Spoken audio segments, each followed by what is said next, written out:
નમસ્કાર મિત્રો, સ્વાગત છે તમારું અમારી યુટ્યુબ ચેનલમાં। તો મિત્રો, રેલવે વિભાગ દ્વારા જે ગ્રુપ ડી ની પોસ્ટ પર ભરતી જાહેર કરવામાં આવી છે કે જેમાં ઘણી બધી અલગ અલગ પોસ્ટ છે। તો આ ભરતીમાં જાતે ઓનલાઈન અરજી ફોર્મ કેવી રીતે ભરી શકાય તેના વિશે આજના વિડીયોમાં આપણે ચર્ચા કરીશું। પરંતુ તે પહેલા વિડીયો ગમે તો લાઈક અને શેર કરી દેજો, ચેનલમાં નવા હોય તો ચેનલને સબસ્ક્રાઇબ કરી દેજો। તો ચાલો મિત્રો, વિડીયોની શરૂઆત કરીએ। તો સૌથી પહેલા મિત્રો, તમારે તમારા મોબાઈલમાંથી અથવા તો લેપટોપ કે પીસી માંથી કોઈ પણ એક ઇન્ટરનેટ બ્રાઉઝરને ઓપન કરી અને ત્યાં સર્ચ બોક્સમાં ટાઈપ કરવાનું રહેશે આરઆરબી। જેવું તમે આરઆરબી ટાઈપ કરી તમે તેને સર્ચ કરશો તો તમારી સામે આ મુજબની એક સ્ક્રીન ઓપન થઈ જશે કે જે આરઆરબી એપ્લાયની ઓફિશિયલ વેબસાઇટ તમને અહીં સેકન્ડ નંબરમાં જોવા મળશે www.rrbapply.gov.in। તો તે વેબસાઇટ ઉપર ક્લિક કરી દેવાનું રહેશે। વેબસાઇટ ઉપર ક્લિક કરશો એટલે આરઆરબી નું પોર્ટલ ઓપન થઈ જશે। તમને આ મુજબની એક સ્ક્રીન જોવા મળશે। હવે મિત્રો, અહીં રેડ કલરમાં તમને એપ્લાય નું બટન જોવા મળે, તેના ઉપર ક્લિક કરશો તો અલગ અલગ બે ઓપ્શન જોવા મળશે। પોર્ટલ ઉપર તમે ઓલરેડી તમારું એકાઉન્ટ બનાવેલ છે, એટલે કે મિત્રો આરઆરબી રેલવેમાં કોઈ પણ ભરતીમાં તમે અરજી ફોર્મ ભરેલ છે તો મિત્રો અહીં જે સેકન્ડ નંબરનો ઓપ્શન છે ઓલરેડી હેવ એન એકાઉન્ટ, ત્યાં ક્લિક કરવાનું રહેશે। પરંતુ પોર્ટલ ઉપર હજી સુધી તમે રજીસ્ટ્રેશન નથી કરેલ, તમે તમારું એકાઉન્ટ ક્રિએટ નથી કરેલ તો અહીં જે ફર્સ્ટ નંબરનો ઓપ્શન છે ક્રિએટ એન એકાઉન્ટ, તો ત્યાં ક્લિક કરી દેવાનું રહેશે। જેવું મિત્રો તમે ત્યાં ક્લિક કરશો તો તમને એક રજીસ્ટ્રેશન ફોર્મ છે તે આપી દેવામાં આવશે। તે ફોર્મમાં તમામ માહિતી ભરવાની રહેશે। સૌથી પહેલા તો અહીંથી તમારે કન્ટ્રીને સિલેક્ટ કરી લેવાનું રહેશે, એટલે કે આપણે અહીંથી ઇન્ડિયા સિલેક્ટ કરી લેશું। ત્યાર પછી તમારે તમારી પર્સનલ માહિતી આપવાની રહેશે। હવે ધોરણ 10 ની માર્કશીટમાં જેવી રીતે તમારું નામ છે એવી જ રીતે આખું નામ આ બોક્સમાં ટાઈપ કરી દેવાનું રહેશે અને તે નામને ફરીથી વેરીફાઈ કરવા માટે અહીં આ બોક્સમાં ટાઈપ કરવાનું રહેશે। તે સિવાય મિત્રો, તમે નામમાં કોઈ પણ પ્રકારનો સુધારો કરાવેલ હોય તો અહીંથી યસ સિલેક્ટ કરી અને તમારું જે નવું નામ છે તે અહીં આ બોક્સમાં ટાઈપ કરવાનું રહેશે અને તે નામને ફરીથી વેરીફાઈ કરવા માટે આ બોક્સમાં ટાઈપ કરી દેવાનું રહેશે। પરંતુ તમે નામમાં કોઈ પણ પ્રકારનો સુધારો ન કરાવેલું હોય તો અહીં તમારે નો સિલેક્ટ જ રાખવાનું રહેશે। તમારી જે જન્મ તારીખ છે તે કેલેન્ડરમાંથી સિલેક્ટ કરી દેવાની રહેશે। ફરીથી તેને વેરીફાઈ કરવા માટે જન્મ તારીખ અહીં ટાઈપ કરવાની રહેશે। તમારું જે તે જેન્ડર હોય તે અહીંથી સિલેક્ટ કરી દેવાનું રહેશે। ફરીથી વેરીફાઈ કરવા માટે જેન્ડર અહીંથી સિલેક્ટ કરવાનું રહેશે। ત્યાર પછી મિત્રો, તમારા પિતાનું નામ આ બોક્સમાં ટાઈપ કરી દેવાનું રહેશે। ફરીથી વેરીફાઈ કરવા માટે પિતાનું નામ અહીં ટાઈપ કરી દેવાનું રહેશે। માતાનું નામ આ બોક્સમાં ટાઈપ કરી અને ફરીથી માતાનું નામ અહીં ટાઈપ કરી દેવાનું રહેશે। ત્યાર પછી તમારે આગળ કોન્ટેક્ટ ડિટેલ છે તે આપવાની રહેશે। તમારું જે ઈમેલ આઈડી છે તે ઈમેલ આઈડી આ બોક્સમાં ટાઈપ કરી અને જનરેટ ઈમેલ ઓટીપી ના બટન ઉપર ક્લિક કરશો તો તમે જે ઈમેલ આઈડી આપેલ છે તેમાં એક ઓટીપી જશે। તેમાં જે ઓટીપી હોય તે ઓટીપી અહીં ટાઈપ કરી દેવાનું રહેશે। ત્યાર પછી તમારા જે મોબાઈલ નંબર છે તે નંબર આ બોક્સમાં ટાઈપ કરી દેવાના રહેશે। જનરેટ મોબાઈલ ઓટીપી ના બટન ઉપર ક્લિક કરશો એટલે તમે જે મોબાઈલ નંબર આપેલ છે તેમાં એક ઓટીપી જશે। તેમાં જે 6 ડિજિટનો ઓટીપી હોય તે ઓટીપી અહીં ટાઈપ કરી દેવાનો રહેશે। ત્યાર પછી મિત્રો, તમારે આધાર વેરિફિકેશન કરાવવાનું રહેશે। તમારા જે આધાર કાર્ડ નંબર છે તે નંબર અહીં ટાઈપ કરવાના રહેશે। ત્યાર પછી જનરેટ આધાર ઓટીપી ના બટન ઉપર ક્લિક કરશો એટલે આધાર કાર્ડ જોડે જે મોબાઈલ નંબર લિંક છે તેમાં એક ઓટીપી જશે। તેમાં જે ઓટીપી હોય તો અહીં ઓટીપી ટાઈપ કરી દેવાના રહેશે અને વેરીફાઈ ના બટન ઉપર ક્લિક કરવાનું રહેશે। ત્યાર પછી મિત્રો, અહીં તમને એક ડિક્લેરેશન જોવા મળશે, તેને વાંચી એક્સેપ્ટ કરવા માટે ચેકબોક્સમાં ટીક કરી દેવાનું રહેશે અને તમારે જે તે પાસવર્ડ રાખવો હોય તે પાસવર્ડ આ બોક્સમાં ટાઈપ કરી દેવાનો રહેશે અને ફરીથી તે પાસવર્ડને કન્ફર્મ કરવા માટે આ બોક્સમાં ટાઈપ કરવાનો રહેશે। અહીં જે કેપ્ચા કોડ છે તેને મિત્રો અહીં ચેકબોક્સમાં ટીક કરી અને પ્રિવ્યુ એન્ડ ક્રિએટ એન એકાઉન્ટના બટન ઉપર ક્લિક કરવાનું રહેશે, જેથી કરી તમારું ફોર્મ છે તે મિત્રો પ્રિવ્યુ મોડમાં ઓપન થઈ જશે। તેમાં તમામ માહિતી ચેક કરી લેવાની રહેશે। ત્યાર પછી ફાઇનલ સબમિટનું જે બટન હોય તેના ઉપર ક્લિક કરશો તો મિત્રો પોર્ટલ ઉપર તમારું એકાઉન્ટ છે તે ક્રિએટ થઈ જશે। એકાઉન્ટને ક્રિએટ કર્યા પછી આગળ મિત્રો તમારે લોગિન કરવાનું રહેશે। લોગિન કરવા માટે ફરીથી તમારે હોમ સ્ક્રીન ઉપર આવી જવાનું રહેશે અને જે એપ્લાયનું બટન છે ત્યાં ક્લિક કરશો તો અહીં સેકન્ડ નંબરમાં જે ઓલરેડી હેવ એન એકાઉન્ટનો ઓપ્શન છે તેના ઉપર ક્લિક કરવાનું રહેશે, જેથી કરી આ મુજબની એક સ્ક્રીન ઓપન થઈ જશે। તમારા જે મોબાઈલ નંબર છે અથવા તો ઈમેલ આઈડી છે તે અહીં ટાઈપ કરી દેવાનું રહેશે। તમે જે પાસવર્ડ સેટ કરેલ છે તે પાસવર્ડ આ બોક્સમાં ટાઈપ કરી અહીં ચેકબોક્સમાં ટીક કરી લોગિનના બટન ઉપર ક્લિક કરી દેવાનું રહેશે। લોગિન કરશો એટલે આ મુજબની એક સ્ક્રીન ઓપન થઈ જશે। અહીં મિત્રો અમુક જે સૂચના આપેલ છે તેને વાંચી લેવાની રહેશે। ત્યાર પછી ઓનલાઈન એપ્લિકેશનનું જે બટન છે તેના ઉપર ક્લિક કરવાનું રહેશે, જેથી કરી ફરીથી આ મુજબની એક સ્ક્રીન ઓપન થઈ જશે। અહીંથી મિત્રો તમારે આરઆરબી સિલેક્ટ કરવાનું રહેશે। તો અહીંથી તમે જો ગુજરાતમાં અરજી ફોર્મ ભરવા માંગતા હોય તો અમદાવાદને સિલેક્ટ કરી અને અહીં ચેકબોક્સ છે તેમાં તમારે ટીક કરી દેવાનું રહેશે। ત્યાર પછી નેક્સ્ટના બટન ઉપર ક્લિક કરવાનું રહેશે। નેક્સ્ટના બટન ઉપર ક્લિક કરશો એટલે આગળ તમને એક અરજી ફોર્મ આપી દેવામાં આવશે, તેમાં તમામ માહિતી ભરવાની રહેશે। પરંતુ રજીસ્ટ્રેશન કરતી વખતે જે માહિતી આપેલ છે તે ઓટોમેટિક લઈ લેશે, તેમાં તમને કોઈ પણ પ્રકારનો ફેરફાર કરવા દેશે નહીં। મિત્રો અહીં જે મેરિટલ સ્ટેટસ છે તે અહીંથી સિલેક્ટ કરી દેવાનું રહેશે। તમારો ધર્મ કયો છે તે અહીંથી સિલેક્ટ કરી દેવાનું રહેશે। તમારી માતૃભાષા અહીંથી સિલેક્ટ કરી દેવાની રહેશે ત્યાર પછી મિત્રો જે પરીક્ષા તમે આપવાના છો તે કઈ ભાષામાં તમે પરીક્ષા આપવા માંગો છો તે પરીક્ષાની લેંગ્વેજ અહીંથી સિલેક્ટ કરી દેવાની રહેશે। ત્યાર પછી મિત્રો અહીં જે આઈડેન્ટિફિકેશન માર્ક છે તે તમારે બે આપવાના રહેશે। પેલું આઈડેન્ટિફિકેશન માર્ક એટલે કે શારીરિક ચિહ્ન છે તે અહીં મિત્રો ટાઈપ કરી દેવાનું રહેશે। બીજું જે આઈડેન્ટિફિકેશન માર્ક છે તે આ બોક્સમાં ટાઈપ કરવાનું રહેશે। ત્યાર પછી તમારી જે કાસ્ટ છે, તમારી જે જાતિ છે તે જાતિ અહીંથી સિલેક્ટ કરી દેવાની રહેશે। જનરલ, એસસી, એસટી, ઓબીસી કે ઈડબ્લ્યુએસ જે જાતિ લાગુ પડતી હોય તે અહીંથી સિલેક્ટ કરી દેવાની રહેશે। જો મિત્રો તમે એસસી અથવા એસટી કેટેગરીમાં આવતા હોય તો તમારી જે પેટા જાતિ છે તે અહીં ટાઈપ કરી અને મિત્રો તમારી પાસે જે જાતિનું પ્રમાણપત્ર છે, કાસ્ટ સર્ટિફિકેટ છે તેમના નંબર અહીં ટાઈપ કરી દેવાના રહેશે। કાસ્ટ સર્ટિફિકેટ કયા સત્તા અધિકારી દ્વારા આપવામાં આવેલું છે તેમનો હોદ્દો અહીંથી સિલેક્ટ કરી દેવાનું રહેશે। કાસ્ટ સર્ટિફિકેટની તારીખ અહીંથી કેલેન્ડરમાંથી સિલેક્ટ કરી દેવાની રહેશે। ત્યાર પછી મિત્રો એસસી અને એસટી કેટેગરીના ઉમેદવાર માટે પરીક્ષા આપવા માટે રેલ પાસ છે તે આપવામાં આવશે ફ્રીમાં મુસાફરી કરવા માટે। તો જો તમારે રેલ પાસની જરૂર હોય તો યસ સિલેક્ટ કરવાનું, નહીતર નો સિલેક્ટ કરી દેવાનું રહેશે। તે સિવાય મિત્રો તમે જો ઓબીસી કેટેગરીના ઉમેદવાર હોય તો તમારી પાસે નોન ક્રિમિનલ સર્ટિફિકેટ છે કે કેમ, જો નોન ક્રિમિનલ સર્ટિફિકેટ હોય તો યસ સિલેક્ટ કરવાનું, નહીતર નો સિલેક્ટ કરી દેવાનું રહેશે। ત્યાર પછી તમારી જે સબકાસ્ટ છે તે અહીં ટાઈપ કરવાની રહેશે। તમારી પાસે જે જાતિનું પ્રમાણપત્ર છે તેમના નંબર અહીં ટાઈપ કરવાના રહેશે। પ્રમાણપત્ર કયા સત્તા અધિકારી દ્વારા આપવામાં આવેલું છે તેમનો હોદ્દો અહીંથી સિલેક્ટ કરી દેવાનો રહેશે અને કાસ્ટ સર્ટિફિકેટની જે તારીખ છે તે તારીખ અહીંથી સિલેક્ટ કરવાની રહેશે। એડ્રેસ એટલે કે હાલનું સરનામું આપવાનું રહેશે। તેમાં રાજ્યનું નામ અહીંથી સિલેક્ટ કરી દેવાનું રહેશે, જિલ્લાનું નામ અહીંથી સિલેક્ટ કરવાનું રહેશે, તમારું સરનામું અહીં ટાઈપ કરી દેવાનું રહેશે। ત્યાર પછી તમારા સિટીનું નામ અથવા તો ટાઉનનું નામ અહીં ટાઈપ કરી એરિયાના પિનકોડ નંબર અહીં ટાઈપ કરી દેવાના રહેશે। ત્યાર પછી કાયમી સરનામું એટલે કે પરમનન્ટ એડ્રેસ આપવાનું રહેશે।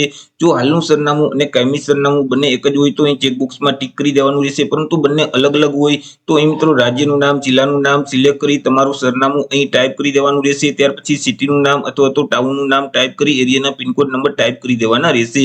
તમામ માહિતી ભરાઈ જાય એટલે અહીં જે નેક્સ્ટનું બટન છે તેના ઉપર ક્લિક કરી દેવાનું રહેશે। એટલે મિત્રો આગળ તમારી અરજી બીજા સ્ટેપમાં આવી જશે કે જ્યાં તમારે અન્ય વિગત આપવાની રહેશે, જેમ કે તમે માજી સૈનિક છો કે કેમ। જો તમે માજી સૈનિક હોય તો અહીંથી તમારે યસ સિલેક્ટ કરી દેવાનું રહેશે અને મિત્રો તમારે માજી સૈનિકની તમામ વિગત ફિલ કરી દેવાની રહેશે, જેમ કે આર્મી, નેવી, એરફોર્સ તમે જેમાં ફરજ બજાવતા હોય તે ઓપ્શન સિલેક્ટ કરી દેવાનું રહેશે।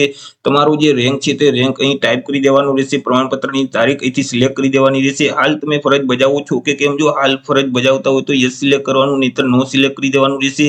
જો તમે ફરજ બજાવતા હોય તો ક્યારે તમે ડિસ્ચાર્જ થવાના છો તેમની તારીખ અહીંથી કેલેન્ડરમાંથી સિલેક્ટ કરી દેવાની રહેશે, જેથી કરી તમારી જે સર્વિસનો જે પીરિયડ છે તે અહીં ઓટોમેટિક આવી જશે। પરંતુ તમે માજી સૈનિક નથી તો અહીંથી તમારે નો સિલેક્ટ જ રાખવાનું રહેશે। તમે શારીરિક રીતે વિકલાંગ વ્યક્તિ છો કે કેમ, જો શારીરિક રીતે વિકલાંગ વ્યક્તિ હોય તો યસ સિલેક્ટ કરી દેવાનું રહેશે। વિકલાંગતાનો જે પ્રકાર છે, કેટેગરી છે તે કેટેગરી અહીંથી સિલેક્ટ કરી અને સબ કેટેગરી અહીંથી સિલેક્ટ કરી દેવાની રહેશે। ત્યાર પછી મિત્રો અહીં વિકલાંગતાની જે ટકાવારી છે તે ટકાવારી ટાઈપ કરી દેવાની રહેશે। તમે કાયમી વિકલાંગતા ધરાવો છો કે ટેમ્પરરી તે ઓપ્શન અહીંથી સિલેક્ટ કરી દેવાનું રહેશે। તમારી પાસે જે વિકલાંગતાનું સર્ટિફિકેટ છે તેમના નંબર અહીં ટાઈપ કરવાના રહેશે। તમારો જે યુડીડીઆઈ નંબર છે તે અહીં ટાઈપ કરી અને મિત્રો તમારા પાસે જે વિકલાંગતાનું સર્ટિફિકેટ છે તેમની તારીખ અહીંથી સિલેક્ટ કરી દેવાની રહેશે। પરંતુ તમે શારીરિક રીતે વિકલાંગ વ્યક્તિ નથી તો અહીંથી તમારે નો સિલેક્ટ જ રાખવાનું રહેશે। મિત્રો તમે જો વિકલાંગ વ્યક્તિ હોય તો પરીક્ષામાં તમારે લોહિયાની જરૂર છે કે કેમ, જો લોહિયાની જરૂર હોય તો યસ સિલેક્ટ કરવાનું, નહીતર નો સિલેક્ટ કરી દેવાનું રહેશે। ત્યાર પછી મિત્રો તમારી પાસે ઈબીસી સર્ટિફિકેટ છે કે કેમ, જો ઈબીસી સર્ટિફિકેટ હોય તો અહીંથી તમારે યસ સિલેક્ટ કરી દેવાનું રહેશે। ત્યાર પછી મિત્રો અહીંથી પણ તમારે યસ સિલેક્ટ કરી દેવાનું રહેશે। તમારી પાસે જે સર્ટિફિકેટ નંબર છે તે નંબર અહીં ટાઈપ કરવાના રહેશે। સર્ટિફિકેટ કોના દ્વારા આપવામાં આવેલું છે તેમનો હોદ્દો અહીંથી સિલેક્ટ કરી અને સર્ટિફિકેટની તારીખ અહીંથી સિલેક્ટ કરી દેવાની રહેશે। પરંતુ તમારી પાસે ઈબીસી સર્ટિફિકેટ નથી તો અહીં તમારે નો સિલેક્ટ જ રાખવાનું રહેશે। તે સિવાય મિત્રો હાલ અત્યારે તમે રેલવે વિભાગમાં ફરજ બજાવો છો કે કેમ, જો તમે રેલવે વિભાગમાં ફરજ બજાવતા હોય તો અહીંથી તમારે યસ સિલેક્ટ કરી દેવાનું રહેશે। ત્યાર પછી મિત્રો અહીં તમારી પાસે એનઓસી છે કે કેમ, જો એનઓસી હોય તો યસ સિલેક્ટ કરવાનું, નહીતર તમારે નો સિલેક્ટ રાખવાનું રહેશે। ત્યાર પછી મિત્રો અહીંથી તમારે કેટેગરી સિલેક્ટ કરવાની રહેશે કે તમે કઈ પોસ્ટમાં તમે હાલ અત્યારે ફરજ બજાવો છો તેમની કેટેગરી અહીંથી સિલેક્ટ કરી દેવાની રહેશે। તમે જે જગ્યાએ વર્ક કરતા હોય, ફરજ બજાવતા હોય તે સ્થળનું નામ અહીં ટાઈપ કરી દેવાનું રહેશે અને તે ઝોન અને યુનિટનું નામ અહીંથી સિલેક્ટ કરી દેવાનું રહેશે।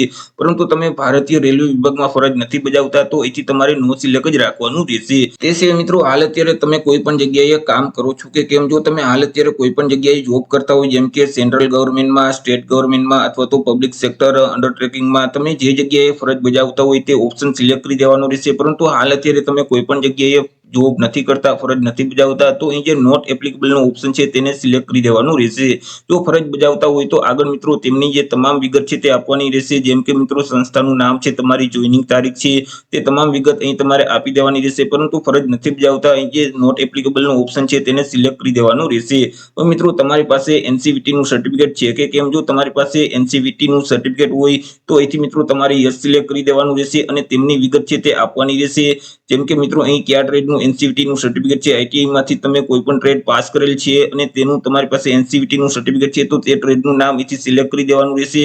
તમે જે કોર્સ કરેલ છે તે મિત્રો તેની શરૂઆતની તારીખ અને કોર્સ પૂર્ણ થઈની બંનેની તારીખ અહીંથી સિલેક્ટ કરી દેવાની રહેશે, જેથી કરી તમે કેટલા મહિના સુધીનો કોર્સ કરેલ છે તે અહીં ઓટોમેટિક પીરિયડ આવી જશે. ત્યાર પછી સર્ટિફિકેટ નંબર છે તે અહીં ટાઈપ કરવાના રહેશે, સર્ટિફિકેટની તારીખ અહીંથી સિલેક્ટ કરી દેવાની રહેશે. ત્યાર પછી મિત્રો તમને જે મેળવેલ માર્ક છે તે મેળવેલ માર્ક અહીં ટાઈપ કરવાના રહેશે અને કુલ ગુણ અહીં ટાઈપ કરી દેવાના રહેશે. પરંતુ તમે આઈટીઆઈમાં કોઈ પણ પ્રકારનો ટ્રેડ છે તે પાસ નથી કરેલ, તમારી પાસે એનસીવીટી નું સર્ટિફિકેટ નથી, તો અહીંથી તમારે નો સિલેક્ટ જ રાખવાનું રહેશે. આગળ મિત્રો તમારે તમારા બેંક ખાતાની વિગત આપવાની રહેશે. મિત્રો અહીં જે બેંકમાં જેવી રીતે નામ છે એવી જ રીતે નામ તમારું ટાઈપ કરી દેવાનું રહેશે. તમારા ખાતા નંબર અહીં ટાઈપ કરવાના રહેશે. ફરીથી કન્ફર્મ કરવા માટે તે જ ખાતા નંબર અહીં ટાઈપ કરવાના રહેશે. તમારી શાખાનો જે આઈએફએસસી કોડ નંબર છે તે નંબર અહીં ટાઈપ કરી અને કન્ફર્મના બટન ઉપર ક્લિક કરશો તો બેંકનું નામ અને બેંકનું એડ્રેસ છે તે ઓટોમેટિક આવી જશે. તમામ માહિતી ભરાઈ જાય એટલે ફરીથી સેવ એન્ડ નેક્સ્ટનું જે બટન છે તેના ઉપર ક્લિક કરી દેવાનું રહેશે. જેથી કરી મિત્રો આગળ તમારી અરજી ત્રીજા સ્ટેપમાં આવી જશે કે જ્યાં તમારે એજ્યુકેશન ક્વોલિફિકેશનની વિગત આપવાની રહેશે. હવે તમે ધોરણ 10 પાસની પરીક્ષા પાસ કરેલ છે તો અહીંથી ધોરણ 10 ને સિલેક્ટ કરી રાજ્યનું નામ અહીંથી સિલેક્ટ કરી દેવાનું રહેશે, જિલ્લાનું નામ સિલેક્ટ કરી દેવાનું રહેશે, બોર્ડનું નામ અહીં ટાઈપ કરવાનું રહેશે, પાસિંગ તારીખ કેલેન્ડરમાંથી સિલેક્ટ કરી તમારા જે સીટ નંબર છે તે અહીં ટાઈપ કરી દેવાના રહેશે. અને મિત્રો તમારું જે ધોરણ 10 પાસનું માર્કશીટ છે, સર્ટિફિકેટ છે, તેમાં જે સિરિયલ નંબર આપવામાં આવેલ હોય તે સિરિયલ નંબર આ બોક્સમાં ટાઈપ કરી અને મિત્રો અહીં જે નેક્સ્ટનું બટન હશે એટલે કે મિત્રો એડનું જે બટન જોવા મળે તેના ઉપર ક્લિક કરી દેવાનું રહેશે, જેથી કરી મિત્રો તમારી વિગત છે તે એડ થઈ જશે. હવે મિત્રો તમે જો આઈટીઆઈ પાસ કરેલું હોય અથવા તો એપ્રેન્ટિસ કરેલું હોય તો અહીંથી તે ઓપ્શન સિલેક્ટ કરી અને તમે તેની વિગત છે તે આપી શકો છો અને એડના બટન ઉપર ક્લિક કરશો તો તેની વિગત પણ એડ થઈ જશે. એજ્યુકેશન ક્વોલિફિકેશનની વિગત ફિલ કર્યા પછી ફરીથી નેક્સ્ટનું જે બટન છે તેના ઉપર ક્લિક કરી દેવાનું રહેશે, જેથી કરી મિત્રો આગળ તમારી અરજી છે તે ચોથા સ્ટેપમાં આવી જશે કે જ્યાં તમારે ફોટો અને સિગ્નેચર અપલોડ કરવાના રહેશે. સૌથી પહેલા અહીં પાસપોર્ટ સાઇઝનો ફોટોગ્રાફ અપલોડ કરી દેવાનો રહેશે. મિત્રો તમે જે ફોટોગ્રાફ અપલોડ કરો છો તેનું બેકગ્રાઉન્ડ વ્હાઇટ કલરનું હોવું જોઈએ. ફાઇલનું ફોર્મેટ છે તે જેપીજી અથવા જેપીજી ફોર્મેટ હોવું જોઈએ. ફાઇલની સાઇઝ છે તે ઓછામાં ઓછી 50 KB અને વધુમાં વધુ 100 KB સુધી હોવી જોઈએ. અહીં જે બ્રાઉઝનું બટન છે તેના ઉપર ક્લિક કરશો તો ડિવાઇસ ઓપન થઈ જશે કે જ્યાં તમે સ્કેન કરેલો ફોટોગ્રાફ રાખેલ છે તેને સિલેક્ટ કરી દેશો તો ફોટોગ્રાફ અપલોડ થઈ જશે. એવી જ રીતે નીચે તમારે અહીં સિગ્નેચર અપલોડ કરવાની રહેશે. મિત્રો અહીં જે વ્હાઇટ પેપર છે તે વ્હાઇટ પેપરમાં બ્લુ અથવા તો બ્લેક પેનથી તમારે સિગ્નેચર કરી અને તેને સ્કેન કરી અને જેપીજી અથવા તો જેપીજી ફાઇલ બનાવવાની રહેશે. અને જે ફાઇલની સાઇઝ છે તે ઓછામાં ઓછી 30 KB અને વધુમાં વધુ 50 KB સુધી હોવી જોઈએ. બ્રાઉઝના બટન ઉપર ક્લિક કરશો તો ડિવાઇસ ઓપન થઈ જશે કે જ્યાં તમે સ્કેન કરેલી સિગ્નેચર રાખેલ છે તેને સિલેક્ટ કરી દેવાની રહેશે, જેથી કરી સિગ્નેચર અપલોડ થઈ જશે. ફોટો અને સિગ્નેચર અપલોડ થઈ ગયા પછી ફરીથી તમારે સેવ એન્ડ નેક્સ્ટના બટન ઉપર ક્લિક કરી દેવાનું રહેશે. આગળ મિત્રો તમારી અરજી છે તે પાંચમા સ્ટેપમાં આવી જશે કે જ્યાં તમારે તમારી પસંદગી મુજબ પોસ્ટને સિલેક્ટ કરવાની રહેશે. મિત્રો આ જે ભરતી છે તેમાં અલગ અલગ 14 પોસ્ટ છે. હવે તમારી પસંદગી મુજબ જે પોસ્ટ તમે પ્રથમ રાખવા માંગતા હોય તો તેની સામે જે પ્લસનું બટન છે તેના ઉપર ક્લિક કરશો તો આ મુજબ તમારી પોસ્ટ છે તે એડ થઈ જશે. એવી રીતે તમારી પસંદગી મુજબ તમારે પોસ્ટને સિલેક્ટ કરી દેવાની રહેશે. ત્યાર પછી નીચે અહીં ડિક્લેરેશન આપેલ છે તેને વાંચી એક્સેપ્ટ કરવા માટે ચેકબોક્સમાં ટિક કરી દેવાનું રહેશે. ત્યાર પછી મિત્રો અહીં ફરીથી નીચે એક ડિક્લેરેશન જોવા મળશે તેને પણ વાંચી એક્સેપ્ટ કરવા માટે ચેકબોક્સમાં ટિક કરી દેવાનું રહેશે. અહીં મિત્રો તમારા ગામ અથવા તો શહેરનું નામ ટાઈપ કરી અને પ્રિવ્યુ એન્ડ એપ્લિકેશનનું જે ઓપ્શન છે તેના ઉપર ક્લિક કરવાનું રહેશે, જેથી કરી મિત્રો તમે જે અરજી ફોર્મ ભરેલ છે તેનું એક પ્રિવ્યુ મોડ ઓપન થઈ જશે. તેમાં તમામ માહિતી ચેક કરી લેવાની રહેશે. હવે જો માહિતીમાં કોઈ પણ પ્રકારનો સુધારો કરવો હોય તો અહીં એડિટનો ઓપ્શન છે તેના ઉપર ક્લિક કરી તમે સુધારો વધારો કરી શકશો, પરંતુ તમામ માહિતી સાચી છે તો અહીં ડિક્લેરેશન આપેલ છે તેને એક્સેપ્ટ કરી લેવાનું રહેશે. ચેકબોક્સમાં ટિક કરી અને સબમિટનું બટન છે ત્યાં ટિક કરી દેવાનું રહેશે. સબમિટના બટન ઉપર ક્લિક કરશો તો તમારું ફોર્મ છે તે ફાઇનલી સબમિટ થઈ જશે. આગળ તમારે ઓનલાઈન પરીક્ષા ફી ભરી દેવાની રહેશે. તો આવી રીતે મિત્રો જે રેલવે વિભાગ દ્વારા ગ્રુપ ડી ની ભરતી જાહેર કરવામાં આવેલી છે તેમાં તમે જાતે જ ઓનલાઈન અરજી ફોર્મ ભરી શકો છો. તો આશા રાખું છું વિડીયો પસંદ પડ્યો હશે. વિડીયો પસંદ પડ્યો હોય તો લાઈક અને શેર કરી દેજો. ચેનલમાં નવા હોય તો ચેનલને સબસ્ક્રાઇબ કરી દેજો. ફરી મળીશું એક નવા ટોપિક સાથે એક નવા વિડીયોમાં. ત્યાં સુધી જય હિન્દ, વંદે માતરમ.